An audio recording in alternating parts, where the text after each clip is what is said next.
vacation time coming up. You're wondering, where do I go? How do I decide? There's such a global choice available nowadays that it's fantastic. But it's very important you make that right decision and the right choice for you to make the best vacation possible. First, a little background on myself and Andrea and where we're coming from. Full disclosure, I am not a trained travel professional. I'm not a travel agent. I do not receive compensation from any place I may mention, and I'm not sponsored by anybody in particular. So all these are my opinions and nothing more than my opinions. We love to travel, Andrea and I do. We got lucky early on in my military career, and we were posted overseas for 4 years. We got to see a lot being stationed overseas, and we got to go on vacation a lot. Started out with it primarily to ensure that our children got to experience different cultures, and hopefully I grew up without some biases that we might have grown up with growing up in small towns and small cities in Canada. Through that process, we realized that we really enjoyed going on vacation. We enjoyed it a lot. We got to be within the pyramids in Cairo. We got to see the walled city of Estonia. We were walking amongst the ruins of Pompeii. We got to see Turkey. We got to see a lot of the Mediterranean and countries surrounding the Mediterranean. We got to stand in the middle of Red Square and even got to pour a pint of Guinness in Dublin. So we've been around a fair bit.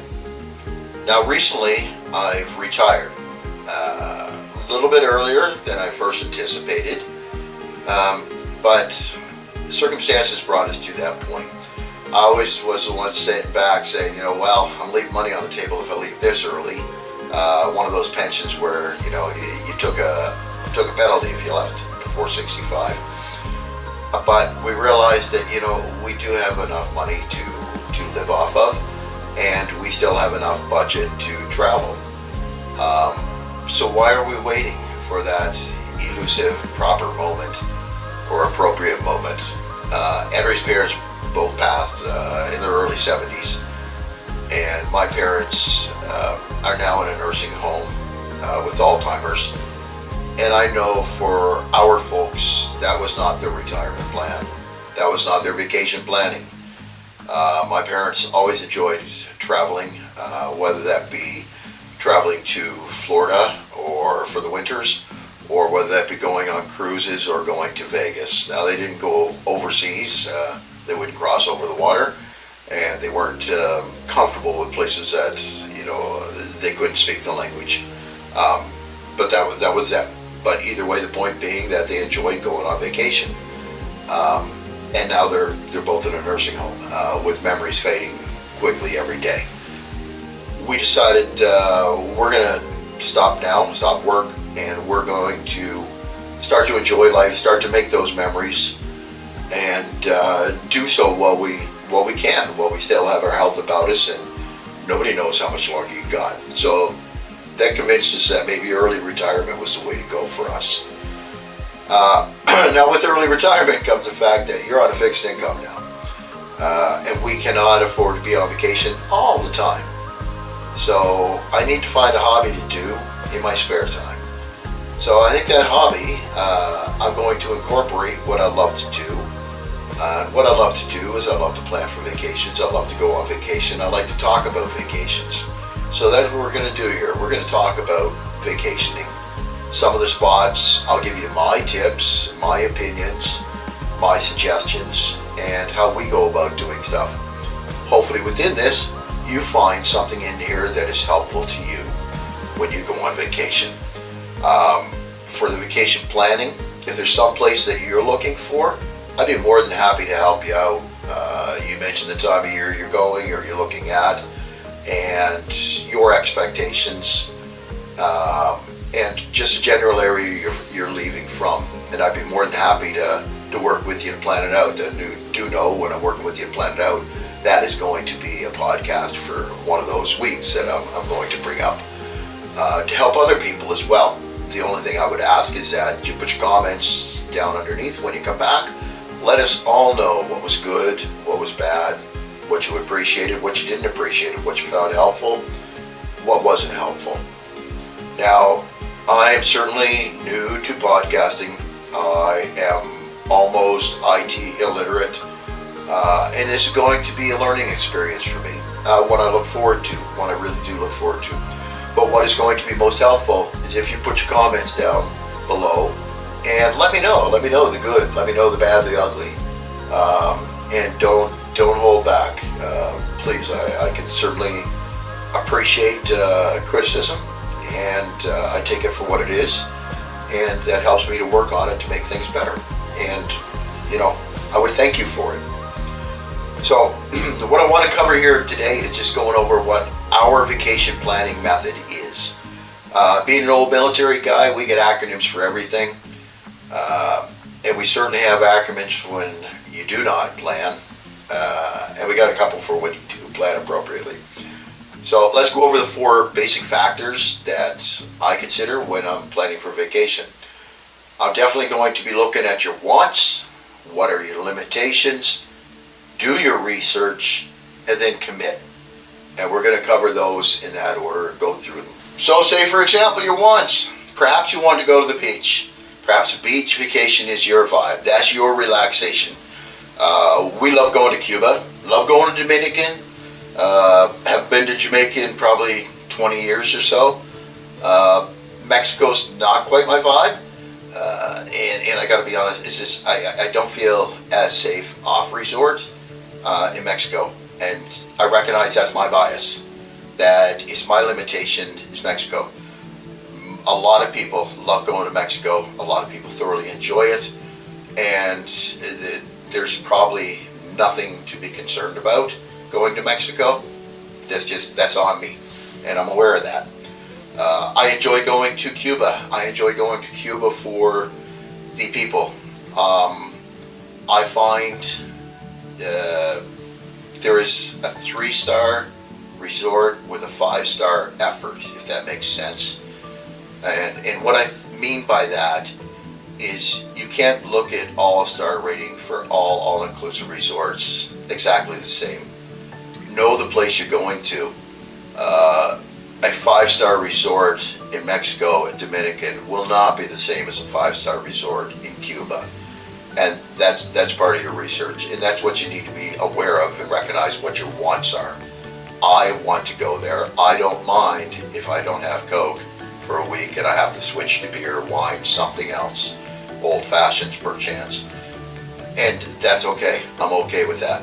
But that's what you got to ask yourself is, what do you want to go to? Do you want to go to the beach? You want to on vacation? Is that your sense of relaxation? Perhaps you want to go away on vacation for the culture and the history. You want to... one thing I thoroughly enjoyed when we went to Pompeii was the ingenuity of people 2,000 years ago. Totally amazed by it.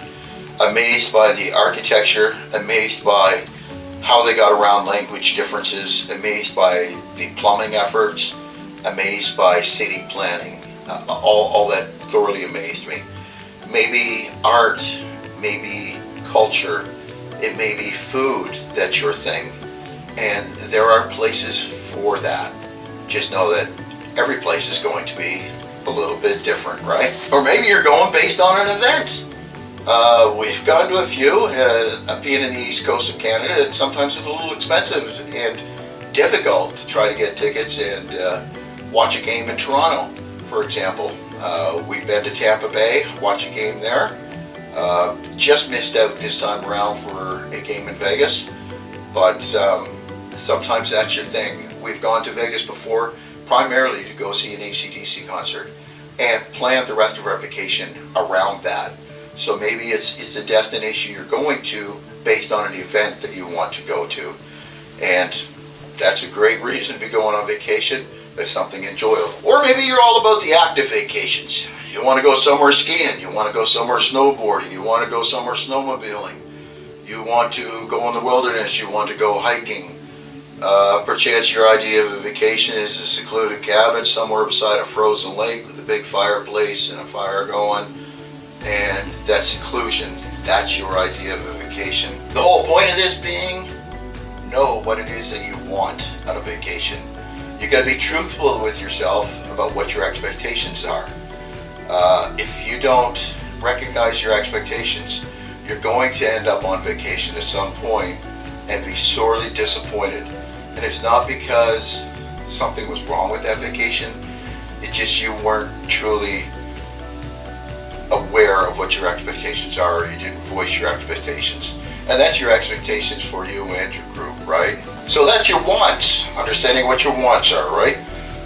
Next would be your limitations. Understand what your travel budget is. We all get a travel budget. Well, most of us all have a travel budget.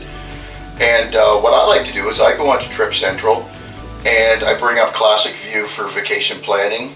I select one of the airports. Being in the East Coast Canada, we're close, within 3.5 hours of about 4 different airports. So I'll bring those up. And when I bring it up in Classic View, it'll show me all the places, for example, that I can take off from Halifax to, and the prices, and for about a year. So I can look on there and say, go down the scroll and see, okay, I can afford to go here, here, or here at this given time. And then I'll click on those and, explore it further. But that's what I use for my budgeting and recognizing what I can go to. Typically, we like to do 1 or 2 bigger vacations a year, which, we're in around the $10,000 range, which normally include going to Europe, or, for example, maybe this year we're looking at Portugal, later on in the year maybe going to Scotland. Both of those probably planning around a $10,000 trip. We'd like to throw in a couple cheaper trips. Again, we like going to Cuba. Cuba, you can get there for under $3,000. You're looking at Mexico, Dominican, you're looking at $4,000 to $5,000. Jamaica, maybe $5,000 to $6,000, depending on where you want to go. We also enjoy going to Vegas for 4 days at a time. One of these times we want to do it about a 7-day trip, so that perchance we can spend a couple days in Grand Canyon. That is another spot. My wife loves nature. And just being in awe at what nature has to show us. Normally that's not my thing.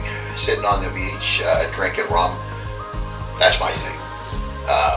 But the last time we went to Vegas, we took a day trip to the Grand Canyon. I've seen the Grand Canyon many times online, many times on TV. Until you're actually there, they don't do it any justice whatsoever. I was in awe. I was amazed by it. So we will make another vacation time where we'll do maybe 4 days in Vegas, and we'll do 3 days in the Grand Canyon and stay a couple of nights there, so we can actually explore it a lot more and see a lot more of what it has to offer. Because, it can be totally amazing. I got way off topic for the limitations, and that's going to happen a lot. So you can get used to that. In my podcast, I'll just go off on a tangent a fair bit. Try to control it later, but for right now, it is what it is.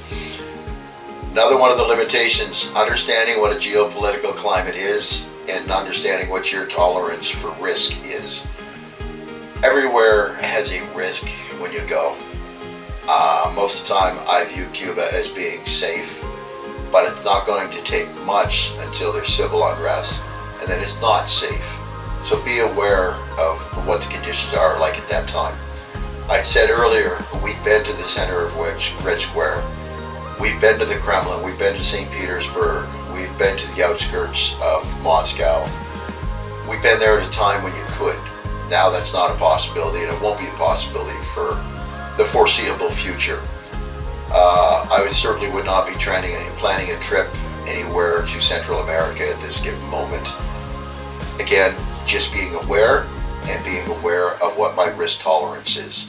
And I got to admit, my risk tolerance is fairly low. Next limitation you've got is the time of year and the weather.